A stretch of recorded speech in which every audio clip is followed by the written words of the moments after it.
Hello everyone, I'm back and keep working on Jenkins configuration using declarative syntax.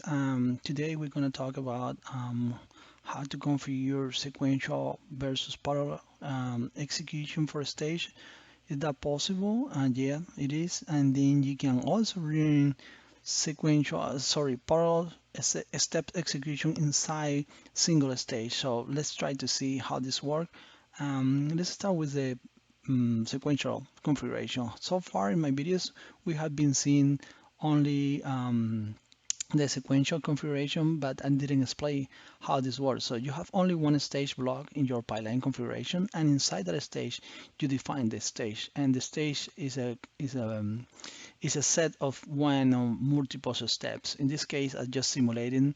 Let's say this is our example that you're gonna say I'm gonna run the test for Ubuntu. It's gonna take 10 seconds, and other tests for Windows are gonna take 20. Any other extra operating system is gonna take 5, and all these are gonna be running or executed in sequential.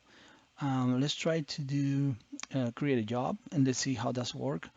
So sequential test, and let's say by line, and then we copy here and execute it.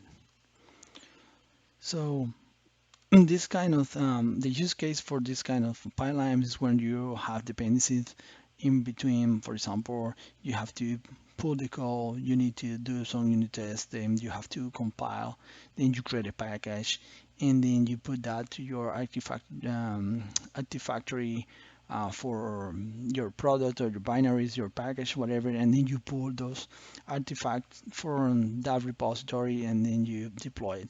This kind of scenario is the right or the perfect when you are executing sequential pipelines.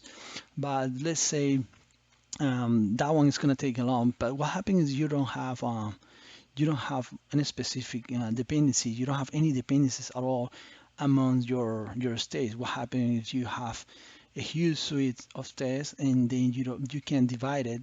You can say let's go to use stack for per domain, or we can divide our solutions by critical, minimum, major, that kind of thing. So we can reduce the time. What is something that is really important where you're trying to be agile.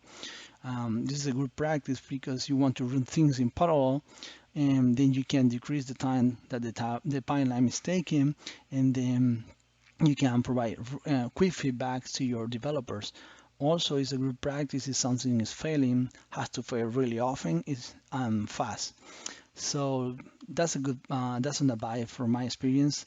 And also it's a good practice. But let's see how you can run the stage in parallel. So you define a stage, and inside the stage you define the parallel block, and that parallel block contains all the stages that you want to run in parallel. In this case is a good example. For example, also let's create a new. It's a good example when you are running, for example, deployments, and then you have parallel tests by line. Let me finish this one. Bill, for example, let's say you divide your test by domain and then you're running in parallel. In this case, you can see those are running in parallel, but also suppose that you have a binary and you have to deploy it to multiple environments or target machines. You don't have to run those in sequential. You can run in parallel, and your pipeline is going to take really less time that you run all those steps in parallel.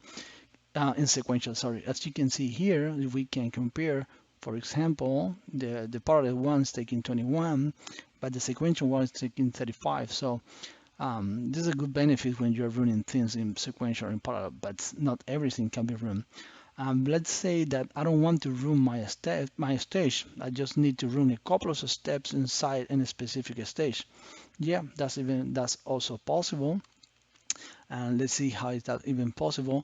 So when you want to run only steps in parallel, you define the steps inside the stage, but then with a block, this block in parallel, and then you can run this piece of code in parallel. That's a good thing because maybe you don't want to run all your stages, just a piece of the steps inside your stage. Let's try this one. Just for demo, let's see. These are the steps, parallel, and then we're gonna try it. Let's see here. Save it and build. For example, let's say that you can do something like calling multiple REST API. You're putting some configuration, but at the same time, you can do some kind of local configurations, or you can request a REST API resource from a third party, from multiple third parties. You can run that kind of things in one single agent in parallel, but using steps.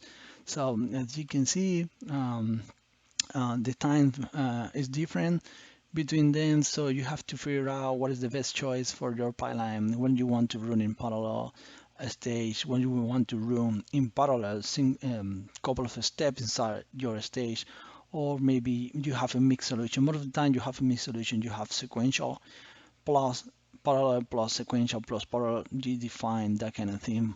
A good example of that is, for example, you clone the code, you run maybe unit tests in parallel, then you just compile once, then you push to your artifact repository, maybe you pull once, and then you deploy in parallel to multiple target machine. That's an example how you can mix this kind of solution. You're running a station sequential and parallel. This is everything. Thank you so much for watching the video. If you have any questions, any concerns, if you are using this kind of you have this kind of issues or challenge in your project, just bring to the table this kind of solutions, rethink, redesign, whatever you have. That's it from my side. Thank you so much for watching. If you like it, please subscribe, leave a comment, and I will try to answer your question as soon as possible. Thank you. Have a wonderful night.